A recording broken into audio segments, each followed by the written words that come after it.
सियासत के बीच सवाल वही है कि आखिर संसद जैसी सुरक्षित इमारत को सामान्य से दिखने वाले लोगों ने निशाना कैसे बनाया? आखिर सुरक्षा एजेंसियों को इसकी खबर क्यों नहीं लगी?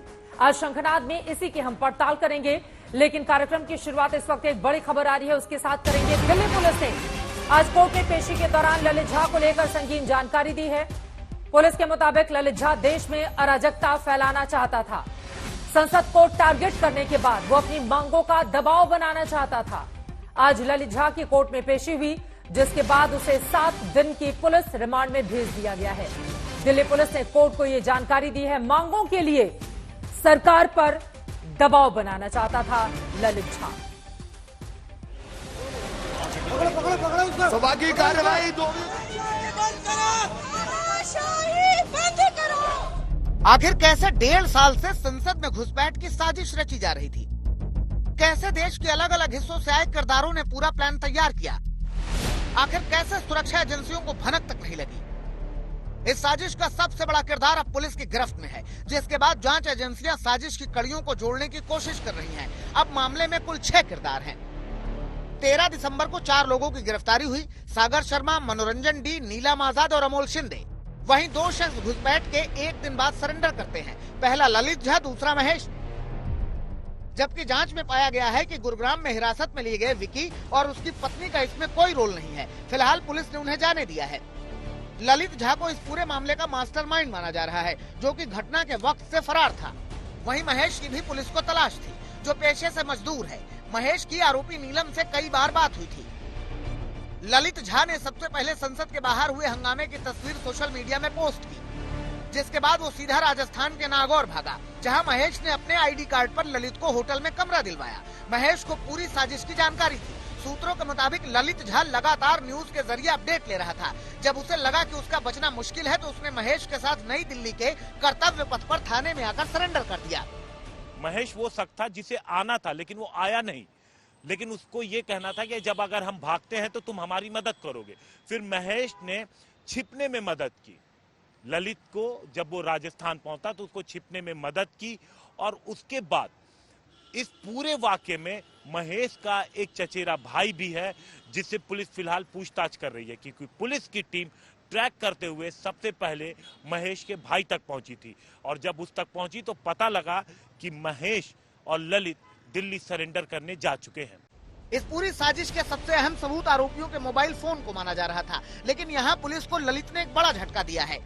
ललित झा के पास इस सारे आरोपियों के मोबाइल थे, और ललित ने पुलिस को बताया कि उसने मोबाइल नष्ट कर दिए हैं। घटना के अगले ही दिन सुबह ललित मोबाइल को नष्ट करने की बात कह रहा है। ऐसे में पुलिस को शक है कि ललित गुमराह भी कर सकता है।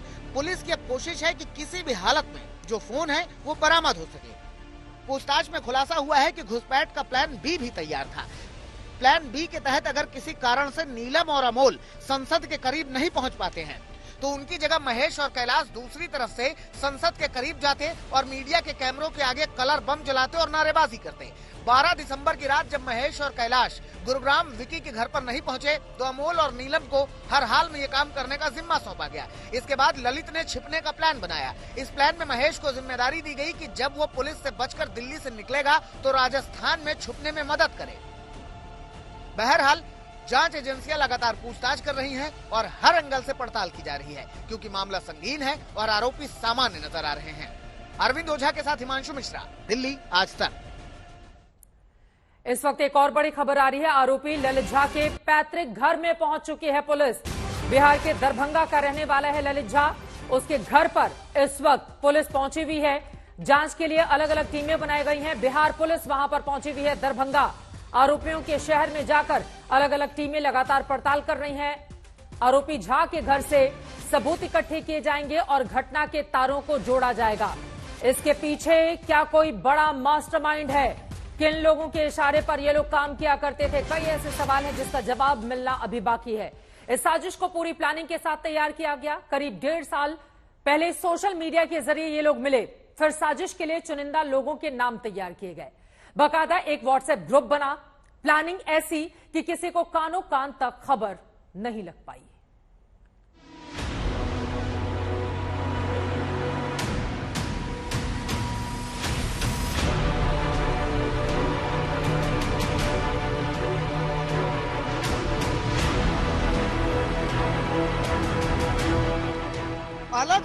के सामान्य से दिखने वाले शख्स कैसे देश की सबसे सुरक्षित इमारत में घुसपैठ में कामयाब हुए, कैसे की गई पूरी प्लानिंग, अब एक एक करके सारे तार जुड़ रहे हैं। सूत्रों के मुताबिक कई महीनों पहले से तैयारी की जा रही थी। पूछताछ में सामने आया है कि सभी आरोपी एक फेसबुक पेज के जरिए संपर्क में आए। भगत सिंह फैन क्लब नाम से एक पेज बनाया गया जिसमें कई लोग जुड़े थे। इसके बाद एक व्हाट्सएप ग्रुप बनाया गया जिसमें भगत सिंह फैन क्लब से जुड़े लोगों को चुनकर शामिल किया गया। इस व्हाट्सएप ग्रुप का इस्तेमाल संसद कांड की साजिश रचने के लिए किया गया। पुलिस सूत्र बताते हैं कि संसद कांड के लिए 5 से ज्यादा लोगों को तैयार किया जा रहा था। शुरुआती जांच से पता चलता है कि लखनऊ पर रहने वाला सागर उन शुरुआती लोगों में शामिल था जिन्होंने इस ग्रुप को बनाया। सोशल मीडिया पर सभी एक दूसरे से जुड़े रहे और करीब 1.5 साल कि किस तरीके से बकायदा ये जूतों के नीचे कैविटी बनाते हैं और कैविटी बनाकर जो कलर वाला पटाखा है वो अंदर लेकर जाते हैं और प्रॉपर एक नहीं 2-3 बार रेकी होती है। जैसे आपने देखा होगा कि आतंकी हमलों को अंजाम देने के लिए आतंकी किसी भी जगह की प्रॉपर रेकी करते हैं ताकि वहां पर बम कैसे रखना है, पुलिस से कैसे बचना है, सीसीटीवी में कैद नहीं होना है। लखनऊ में संसद हमले के आरोपी सागर शर्मा के बारे में पुलिस को अहम जानकारी मिली है। पुलिस के मुताबिक सागर शर्मा जब बेंगलुरु आटे की फैक्ट्री में काम करने गया था तब वो एक शख्स से मिला था जिसकी वजह से वो लखनऊ फ्लाइट से आता जाता था। इसके बारे में पुलिस जानकारी इकट्ठा कर रही है कि फ्लाइट्स में कौन लखनऊ भेजता था इसे। इसके साथ ही पुलिस को ये भी जानकारी मिली है सागर शर्मा की एक शख्स से बेंगलुरु में मुलाकात हुई थी जिसे वो बात भी लगातार करता था। लखनऊ पुलिस सागर शर्मा का अकाउंट भी खंगाल रही है, उसमें कितना लेन देन हुआ है। सवाल ये है कि आगे क्या, ये करना क्यों चाहते थे। कोई भी अगर एक्ट होता है तो उसके पीछे एक मोटिव होता है, लेकिन अभी मोटिव साफ नहीं हो पाया है। पुलिस मोटिव पता लगाने की कोशिश कर रही है कि जो जिस नौकरी की बात कर रहे हैं क्या वही वजह थी, क्योंकि पुलिस ने जब इन सबके बैकग्राउंड खंगाले तो वो पुलिस को काफी हद तक सही नजर नहीं आ रहा। सोचिए, संसद में घुसपैठ की प्लानिंग इतनी फुल प्रूफ थी कि सुरक्षा एजेंसियों को कानो कान खबर तक नहीं लगी। अरविंद ओझा के साथ हिमांशु मिश्रा, दिल्ली आज तक। वहीं आरोपी सागर को लेकर एक और चौंकाने वाली जानकारी सामने आई है। यूपी एटीएस ने आरोपी सागर शर्मा के घर से उसकी डायरी बरामद की है। डायरी में सागर ने जो लिखा है उससे 13 दिसंबर को संसद में लगाए गए सेंध की भनक लगती है। वो बार बार कोई बड़ा कदम उठाने की बात करता है। इस डायरी के पन्नों से यूपी एटीएस साजिश को सुलझाने में जुटी हुई है।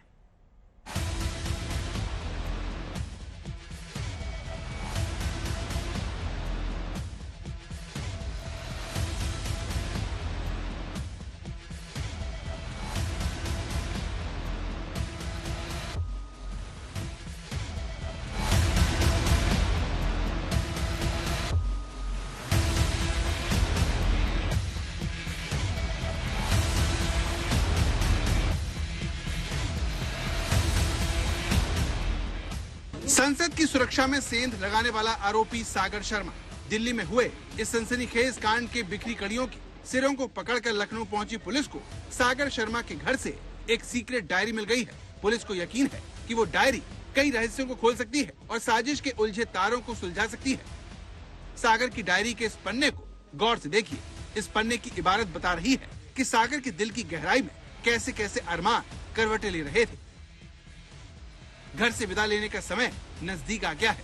एक तरफ डर भी है और दूसरी तरफ कुछ भी कर गुजरने की आग दहक रही है। सागर ने जो बात डायरी में बड़ी ईमानदारी से लिखी वो अपने डर की बात है। काश मैं अपनी स्थिति माता पिता को समझा सकता, मगर ऐसा नहीं है कि मेरे लिए संघर्ष की राह चुनना आसान रहा। हर पल उम्मीद लगाई है। पुलिस के लिए इस डायरी में लिखी इबारत का एक एक हिस्सा साजिश की बिखरी हुई कड़ियों को जोड़ने में मददगार साबित हो सकता है। 5 साल पहले मैंने प्रतीक्षा की है कि एक दिन ऐसा आएगा जब मैं अपने कर्तव्य की ओर बढ़ूंगा। दुनिया में ताकतवर व्यक्ति वो नहीं है जो छीनना जानते हैं। ताकतवर व्यक्ति वो है जो सुख त्यागने की क्षमता रखता है। संसद में घुसकर हमला करने वालों में एक सागर शर्मा के घर से डायरी बरामद हुई है।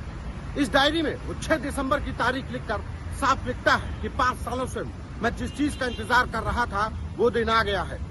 बहरहाल जांच एजेंसियां सागर शर्मा के घर से बरामद हुई इस डायरी को खंगाल रही हैं कि उसने 6 दिसंबर को जो लिखा था कि मैं अब अपने उद्देश्य के लिए जा रहा हूं, 5 साल से इस दिन का इंतजार कर रहा था, आखिर इसका मतलब क्या है और 5 सालों से इस कौन सी साजिश रची जा रही थी जिसका इंतजार सागर शर्मा कर रहा था। दरअसल 13 दिसंबर को संसद भवन पर हुए हमले की 22वीं बरसी थी। इसी दिन दोपहर करीब 1 बजे 2 युवकों ने संसद में घुसपैठ की और उसके बाद 4 आरोपी पुलिस की गिरफ्त में आ गए। पुलिस के मुताबिक आरोपियों ने पहले ही संसद के बाहर की रेकी कर ली।